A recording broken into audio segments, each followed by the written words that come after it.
Amém, glória a Deus, que a graça e a paz do Senhor Jesus seja sobre a sua vida. Desejo a você uma excelente terça-feira, que o Senhor Deus te abençoe e te guarde. Hoje, o último dia de abril, que você tenha tido um mês extraordinário e oramos, para que o seu maio seja melhor ainda, de boas notícias, de livramentos, de muita revelação do Pai sobre a sua vida. Vamos agradecer ao Pai, então, por esse último dia de abril.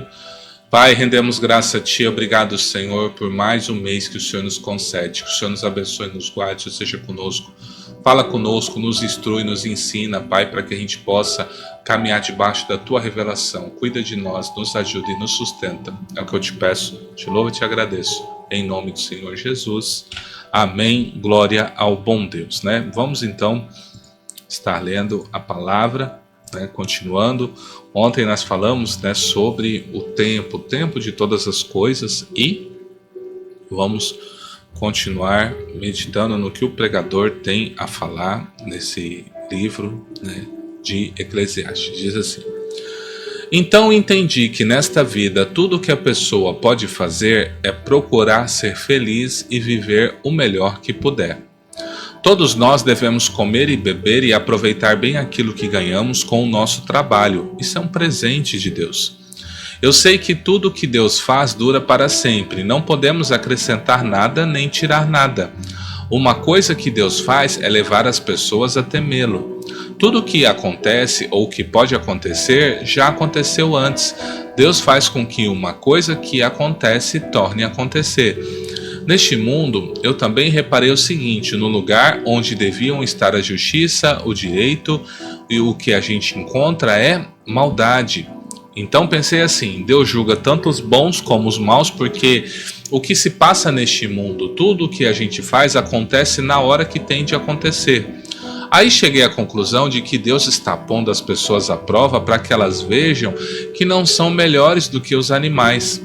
No fim das contas, o mesmo que acontece com as pessoas acontece com os animais. Tanto as pessoas como os animais morrem. O ser humano não leva nenhuma vantagem sobre o animal, pois os dois têm de respirar para viver. Como se vê, tudo é ilusão. Pois tanto um como o outro irão para o mesmo lugar, isto é, o pó da terra. Tanto um como o outro vieram de lá e voltarão para lá.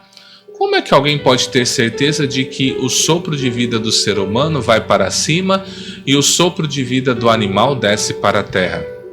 Assim, eu compreendi que não há nada melhor do que a gente ter prazer no trabalho. Essa é a nossa recompensa, pois como é que podemos saber o que vai acontecer depois da nossa morte? Então veja, lembrando que nós estamos diante de uma pessoa que recebeu um coração sábio da parte de Deus. Ele tinha sabedoria, ele tinha uma equipe de conselheiro, ele foi uma pessoa que tinha riquezas, tudo estava à disposição desse pregador, que é o rei Salomão.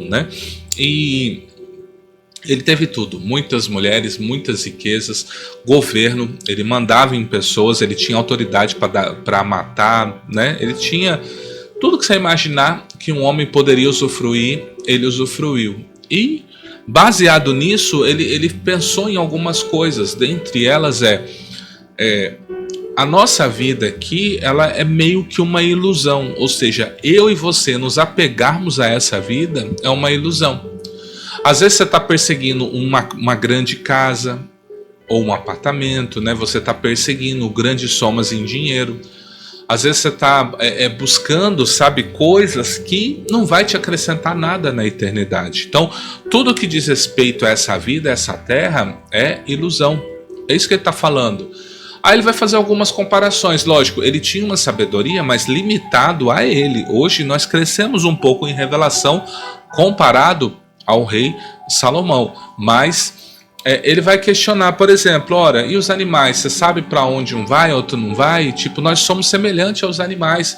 E a ciência, de fato, nos classifica como animais racionais e os outros irracionais, Então já existe esse comparativo que a gente é meio que parecido. A teoria da evolução vai dizer que a gente descende dos primatas, Nós somos primatas evoluídos.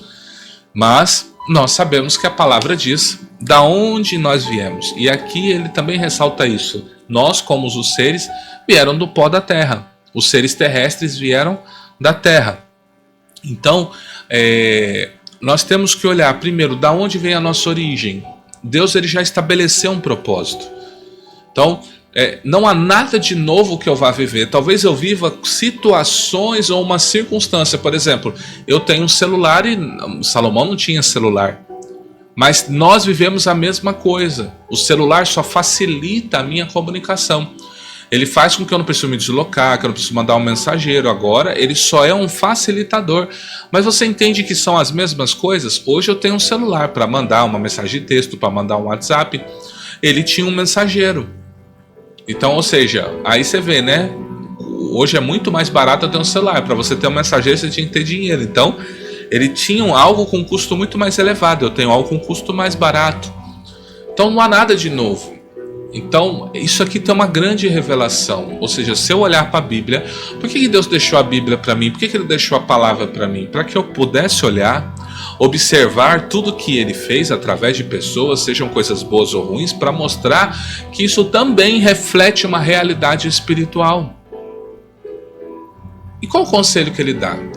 Quando a gente lê do 1 ao 11, que a gente leu ontem, o que Ele fala?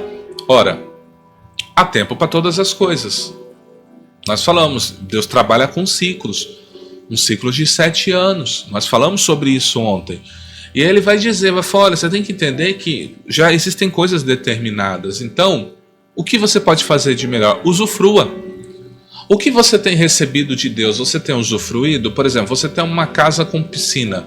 Você tem usufruído da sua piscina? Ah, eu tenho uma chácara. Você tem usufruído dessa chácara? Ah, eu tenho milhas para poder viajar. Se eu quiser agora fechar uma passagem e ir lá para o Nordeste, eu posso ir. Por que você não usufrui isso? Você entende o que eu falo? Então assim, mas eu não devo falar com Deus? Claro que você deve falar com Deus. Eu não estou desconsiderando que você deve orar. A Bíblia diz, apresente os seus planos, os seus projetos a Deus e eles vão prosperar. Eu não estou dizendo que você deve descartar Deus, eu estou dizendo que Deus te deu usufruto das coisas, Deus permitiu que você trabalhasse. Vem Deus e te dá um trabalho, vem Deus, né, e te dá um emprego, vem Deus e te dá uma empresa.